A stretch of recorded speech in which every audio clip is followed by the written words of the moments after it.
Hi, I'm Rita Wilkins, also known as the Downsizing Designer. So tonight's topic, every Tuesday night we talk about something downsizing, decluttering, or lifestyle design. And tonight's topic is life after decluttering, starting over in retirement.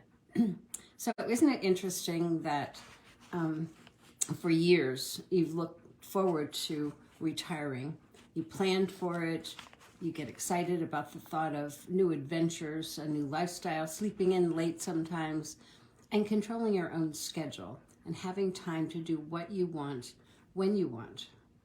You've even prepared your home for a simpler life in retirement. So maybe you've decluttered your basement, your attic, your garage. You got rid of all those boxes that have been sitting there for years inside the basement and inside the attic. And then you've even pared down all of your things to only what you need and what you want and what you'll use. So it might have taken a little while to get all of this done, but it was certainly worth it. So now you're reaping the benefits of life after decluttering. But then something happens. At the time, as the time comes near, and retirement is just around the corner, you start to have second thoughts. Are you doing the right thing? What will you do with all that extra time? And will you get bored?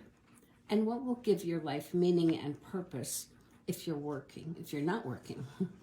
Does this sound familiar to you? And if it does, you're certainly not alone. So are you getting cold feet when it comes to starting over and starting a whole new life in retirement? So one of the biggest challenges that baby boomers face is how to start over when they retire. Because in spite of all the planning that you might have done, the reality hits one day. So just for a moment though, think back on your own life and remind yourself of how many other life changes and transitions that you've already successfully maneuvered. So when you think about it, single to married life, sometimes married life back to single life, no kids to having kids, and then having kids to becoming an empty nester. So you might have also had to deal with other major life changes such as loss of a job, loss of a parent, or caregiving for an elderly parent. All of these life changes have given you lots of experience, and each one of them of these life events requires that you change, you adapt, you learn, and you grow. And starting over in retirement is just one more opportunity to begin that life all over again. And this time, though, consider that it's a catalyst for reimagining and reinventing yourself and your lifestyle so that you can live the best life ever. So starting over in retirement is actually an opportunity to reassess your life. What's working, what's not working, what do you want more of, and what do you want less of? And starting over in retirement is also an opportunity for you to reevaluate your priorities based on what's most important to you at this time of your life. So life, living closer to the kids as an example so that you can be part of your kids' life and your grandchildren's life. Maybe travel to places that you've been dreaming of for a very long time, or write that book, take that class, whatever it is. As our lives change, so do our priorities and so do our goals. And the reality is we're living longer. We're not done yet, and we want to make the most of the years that we have left here on this earth to find meaning and purpose and fulfillment, also to be productive and useful, and also to leave an impact of some kind. So it's time to celebrate, get excited about a new life after retirement. So rather than being afraid of change, think of it this way. This new stage of life is like a new adventure. It's an opportunity to create the life that you've been longing for, the life that you've always wanted.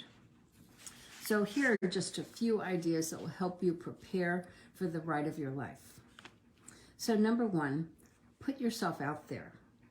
And what that means is reconnect with old friends, make new friends. Now that you have more time, you can nurture those friendships that you valued and maybe you just didn't take the time for before.